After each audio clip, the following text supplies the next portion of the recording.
Rudyard Kipling एक कविता लिखता है जिस कविता से उत्पत्ति होती है व्हाइट मैन बर्डन थ्योरी की।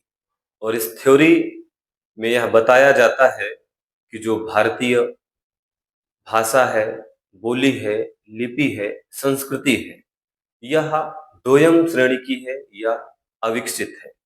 जबकि वेस्टर्न स्क्रिप्ट, लैंग्वेज, कल्चर ये सुपीरियर क्वालिटी की है।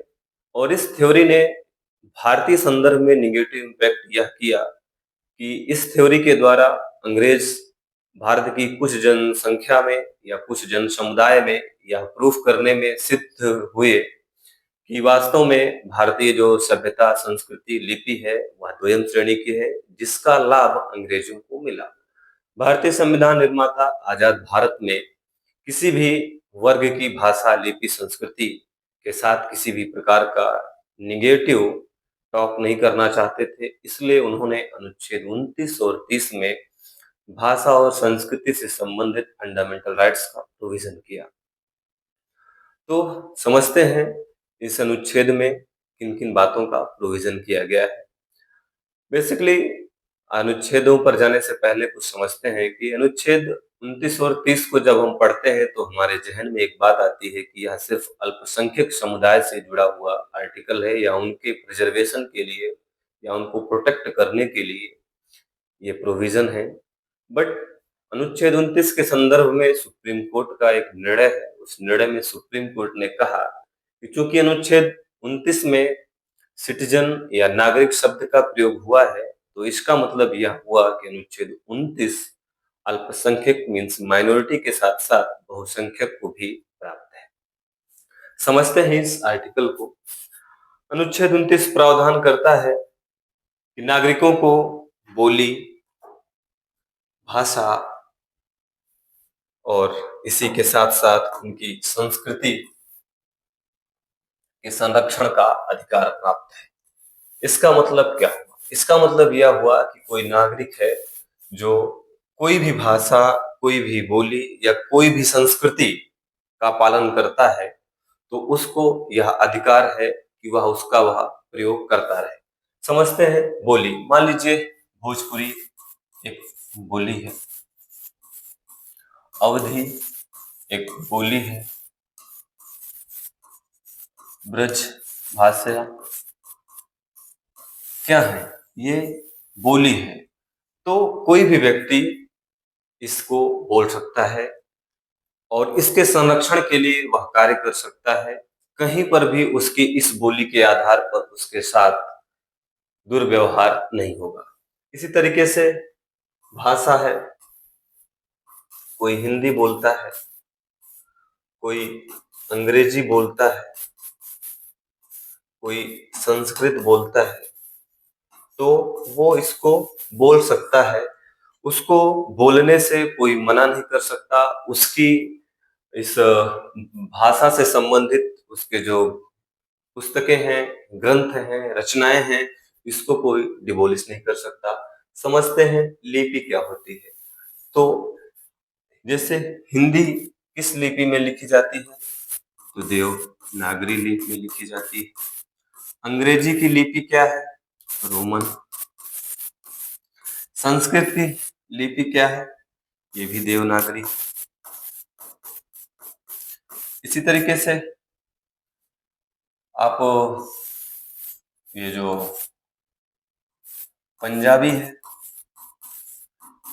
पंजाबी की जो लिपि है वह गुरुमुखी लिपि। तो व्यक्तियों को अपनी भाषा और अपनी लिपि के संरक्षण का अधिकार है, उसका प्रयोग करने का अधिकार है।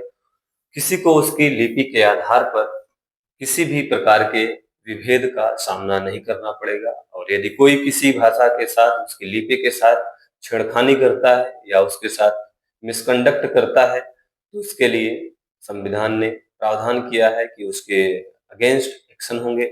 इसी तरीके से इसी अनुच्छेद में नागरिकों की संस्कृति के संरक्षण का प्रावधान मीन्स कल्चर का,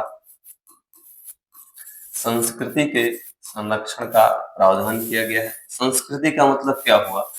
लोगों का खान पान, पहनावा, वेशभूषा, ये सब क्या है? संस्कृति के पार्ट है, कल्चर के पार्ट है। मान लीजिए कोई हिंदू है, तो मान लीजिए वो तिलक लगाता है, ये उसका संस्कृति है। वह किसी से पैर छू के प्रणाम करता है, या उसकी संस्कृति है। हिंदू धर्म की महिलाएं हैं, वो विवाहित महिलाएं सिंदूर लगाती हैं, ये उनकी संस्कृति है। मान लीजिए कोई मुस्लिम है, मुस्लिम महिलाएं नकाब या बुर्का पहनती हैं, ये उनकी संस्कृति है। सिख भाई हैं, वे सर पर पगड़ी धारण करते हैं, ये उनकी क्या है? संस्कृति है। जैन लोग हैं, वो निर्वस्त्र रहते हैं, जो इसमें दिगंबर लोग होते हैं, श्वेतांबर और दिगंबर। तो श्वेतांबर तो श्वेत वस्त्र धारण करते हैं, लेकिन जो दिगंबर है वो नग्न अवस्था में रहते हैं, ये उनकी संस्कृति है। तो नागरिकों को ये राइट है कि वह अपनी संस्कृति का भी प्रिजर्वेशन कर सकते हैं। हिंदू हैं, बहुत से ऐसे लोग हैं जो मांस नहीं खाते, ठीक है, उनकी संस्कृति का पार्ट है, वो उन्हें बाध्य नहीं किया जा सकता कि आप मांस खाएं। या कोई समुदाय है जो मांस भक्षण करता है, तो उसकी संस्कृति हो सकती है, वो मांस का भक्षण कर सकता है। तो इन टोटलिटी अनुच्छेद 29 यह प्रावधान करता है कि लोगों को अपनी भाषा, लिपि, संस्कृति के संरक्षण का फंडामेंटल राइट्स है, और इसके साथ कोई छेड़खानी नहीं कर सकता। यदि छेड़खानी करता है तो उसके साथ दंडात्मक बिहेवियर किया जाएगा। और इस अनुच्छेद में कुछ अन्य महत्वपूर्ण बातें हैं, उसको भी समझ लेते हैं। जैसे कि मान लीजिए कोई राजकीय या राज्य द्वारा संचालित शैक्षणिक संस्थान है, तो उस शैक्षणिक संस्थान में किसी की भाषा, लिपि, संस्कृति के आधार पर उसको एडमिशन देने से मनाही नहीं है। मान लीजिए कोई दिगंबर व्यक्ति है और वह एडमिशन लेना चाहता है राज्य के द्वारा संचालित किसी कॉलेज में, तो उसके दिगंबर होने के आधार पर, या वह उर्दू बोलता है या वह संस्कृत बोलता है, तो उसकी बोली के आधार पर उसे एडमिशन करने से मनाही नहीं कर सकता कोई। और भी इसी से संबंधित एक बात समझ लेते हैं कि भारत में अल्पसंख्यक कौन है। तो संविधान में अल्पसंख्यक शब्द का प्रयोग जरूर हुआ है, लेकिन अल्पसंख्यक वर्ग में कौन कौन शामिल होगा, इसके लिए कोई प्रॉपर व्यवस्था नहीं है। तो इसके लिए 1992 में राष्ट्रीय अल्पसंख्यक आयोग, राष्ट्रीय अल्पसंख्यक अल्पसंख्यक आयोग 1992 ने कुछ वर्गों को अल्पसंख्यक की श्रेणी में शामिल किया। इसमें शामिल है मुस्लिम,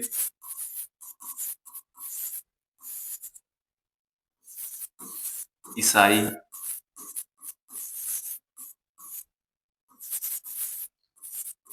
पारसी, बौद्ध, जैन और सिख। इतने वर्ग को अल्पसंख्यक का दर्जा दिया गया है। इम्पोर्टेंट बात यहाँ पर यह है कि अल्पसंख्यक वर्ग का दर्जा केंद्र सरकार भी किसी समुदाय को प्रदान कर सकती है और राज्य सरकार भी प्रदान कर सकती है। और अल्पसंख्यक बनाने का संविधान में दो आधार दिया गया है कि कितने प्रकार के अल्पसंख्यक हो सकते हैं। तो कोई भाषा के आधार पर अल्पसंख्यक हो सकता है और कोई धर्म के आधार पर भी अल्पसंख्यक हो सकता है। आई थिंक आप अनुच्छेद 29 समझ गए होंगे। अब मूव करते हैं नेक्स्ट आर्टिकल की तरफ, और नेक्स्ट आर्टिकल है शिक्षा संस्थानों की स्थापना करने का अल्पसंख्यक वर्गों को अधिकार। इस आर्टिकल को समझते हैं।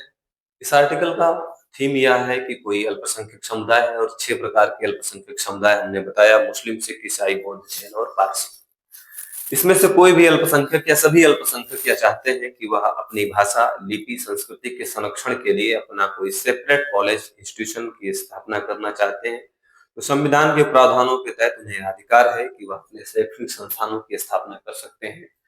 क्योंकि जब कोई माइनॉरिटी है और जब वह बहुसंख्यक के बीच में होगा तो इस बात की संभावना हो सकती है कि उसकी भाषा लिपि पर कोई निगेटिव इम्पैक्ट पड़ सके और इसी निगेटिव इम्पैक्ट से बचाने के लिए संविधान निर्माताओं ने इस अनुच्छेद का प्रावधान किया। मान लीजिए कोई हम जैन धर्म का ही एग्जाम्पल लेते हैं। जैन धर्म में दो संप्रदाय हैं, श्वेतांबर और दिगंबर। अब दिगंबर संप्रदाय का कोई व्यक्ति है तो किस अवस्था में रहता है? ये लोग वस्त्र नहीं धारण करते, वस्त्र नहीं धारण करते।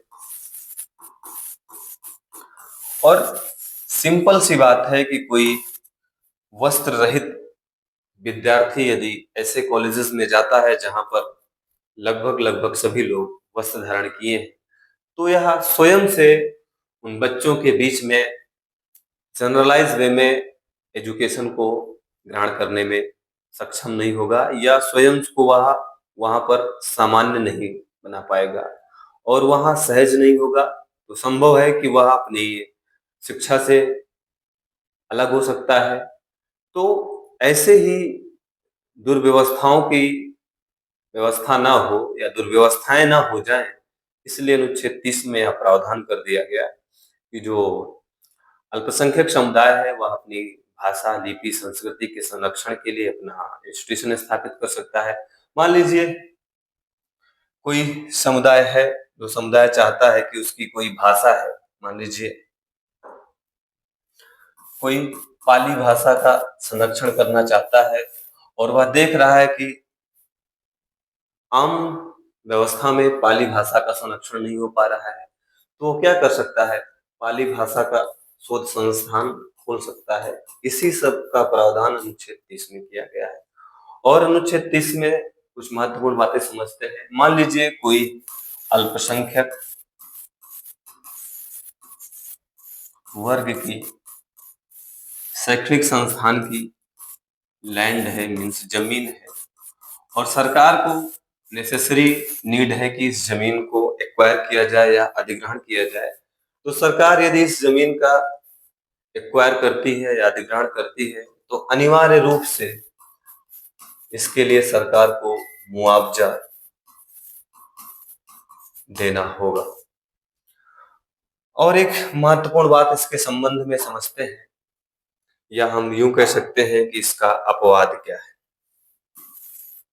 अपवाद यह है कि कोई भी अल्पसंख्यक कम्युनिटी के द्वारा, माइनॉरिटीज के द्वारा कोई शैक्षणिक संस्थान की स्थापना की जाती है तो उस शैक्षणिक संस्थान में देश विरोधी शिक्षा नहीं दी जा सकती और ना ही ऐसी कोई शिक्षा दी जा सकती है जो भारत की एकता, अखंडता के विरोध में हो।